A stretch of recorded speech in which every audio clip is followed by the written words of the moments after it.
Hey, this is KitMits89 here. I'd like to inform you all I started playing the game called Magic the Gathering here just about a month ago. I got my first deck together thanks to one of my good friends named Nick. We'll have a nice little thing in my comments about where you can find his profile. Please subscribe. He's awesome. I owe him a lot. He gave me a black-green Infect deck, which focuses mainly on speed, and I've actually taken 5th place in a tournament at my locals because of it. So, I'd like to go ahead and share it with you.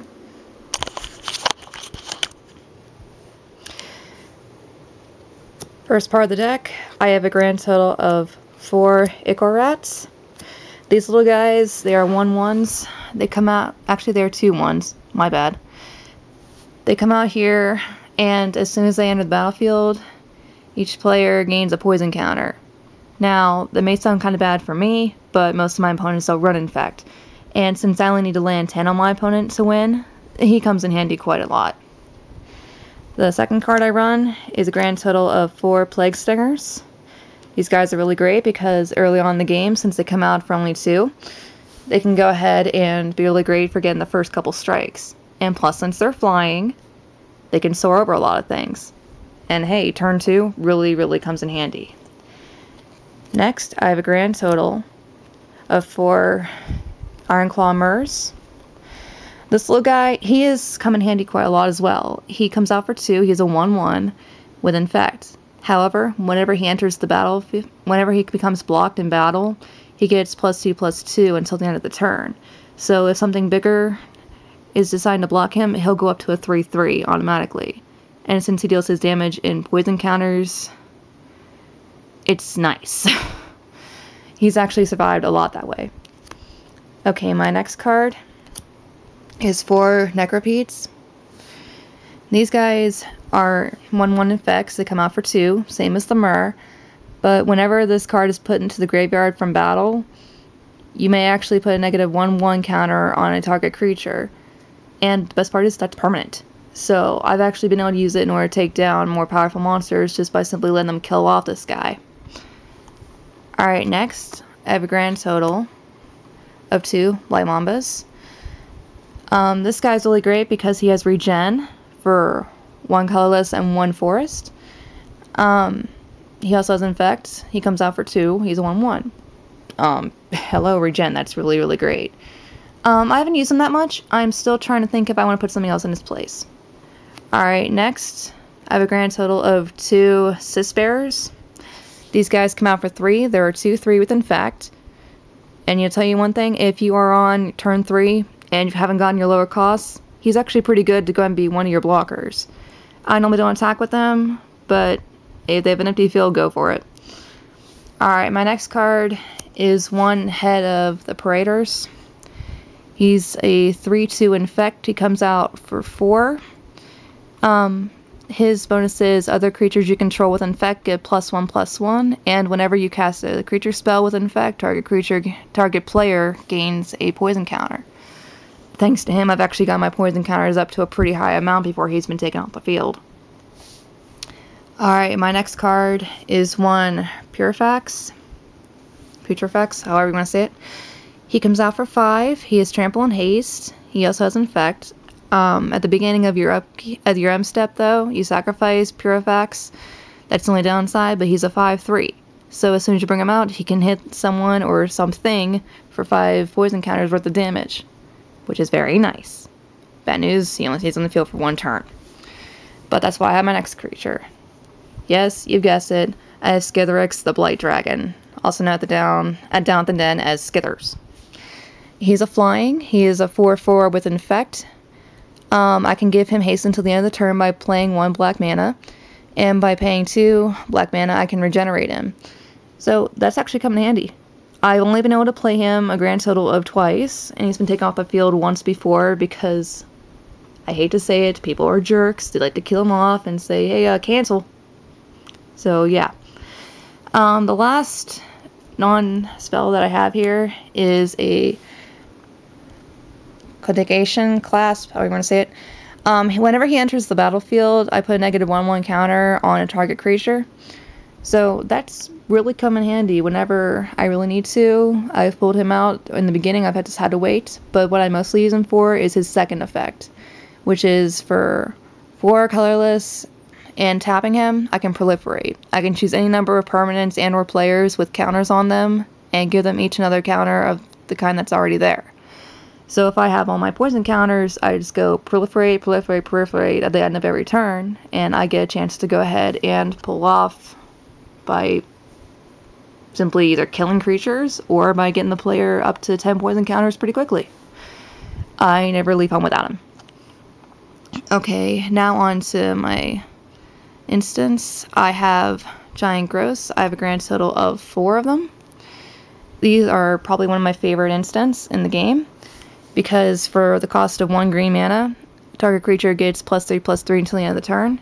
When you're swinging with Infect creatures, it pretty much helps with winning quickly.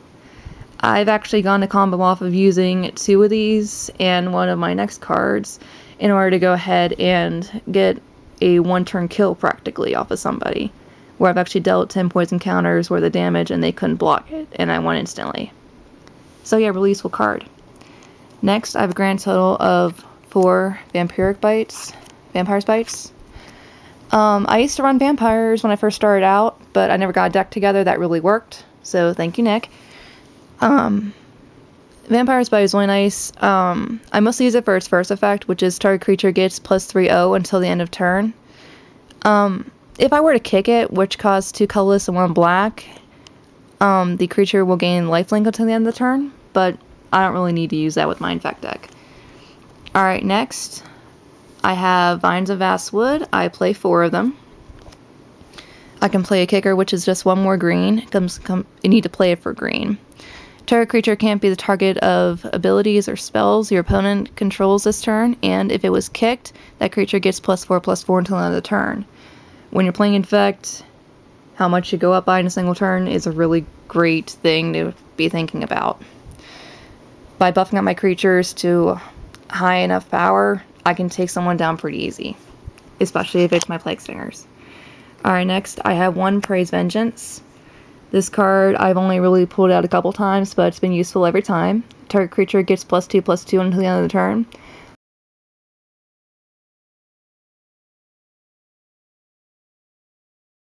At the beginning of your next upkeep, you may cast this card from exile without paying its mana cost. Basically, I can use it for 2 turns, which is really, really nice. My next card is Untamed Might. I'm not really sure if I'm a big fan of this yet. It hasn't really come in handy too much, but hey, it's been there. Okay. What it does is target creature gets +X/+X until the end of the turn. X is the number you pay in addition to 1 green mana.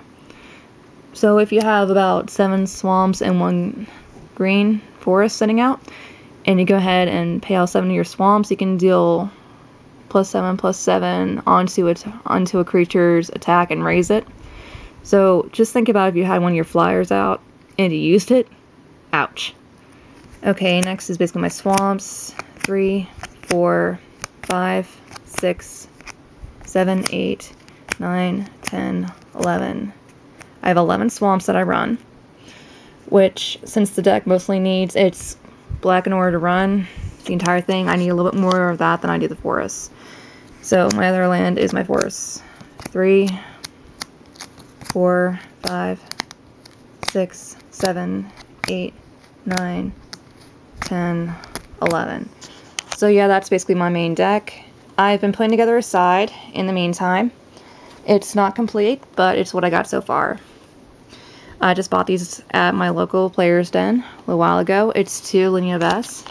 She's my only Planeswalker I actually own.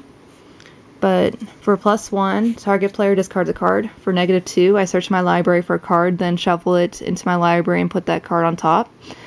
Then for a -8, she puts all creature cards in all graveyards onto the battlefield under my own control.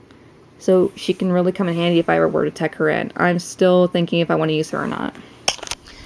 Also on the side, I have 2 more of my Heather Protectors. You should know what that is, since all I gotta do is just back it up a few minutes. I also have the Soul Guy. He is Leatherbag Belarth. He's basically just a 4/5 for 3. Again, I just bought him a little while ago. I'm still not sure about teching him in. Another card I have is another Cisbear. He would make the 3rd one in the deck if I decide to run him in there. I also have a Hammer of Ruin. The equipped creature gets +2/0. Whenever equipped creature deals combat damage to a player, you must destroy target equipment that player controls. And its equip cost is 2. Next card in my side deck is Tainted Strike. Target creature gets +1/0 and gains Infect till the end of the turn, which for 1 black is not that bad. I also am running a grand total of 4 Doomblades, for just in case I run into a deck that has a lot of powerful creatures I can't stop. I also am running 2 Duress. Target opponent reveals his or her hand. You choose a non-creature, non-land card from it, and that player discards that card. Again, mostly tech cards I'm thinking about using, but don't really see the need right now. And last, I have 1 Diabolic Tutor, which for paying 4, I can search my library for a card and then put that card into my hand. Then I shuffle my library.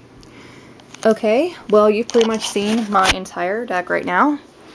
And that's all I got right for you, but hey, I'm still working on it. If I have any really good updates, I'll be sure to let you know. Okay, YouTube. I guess I'll be seeing you later. Night.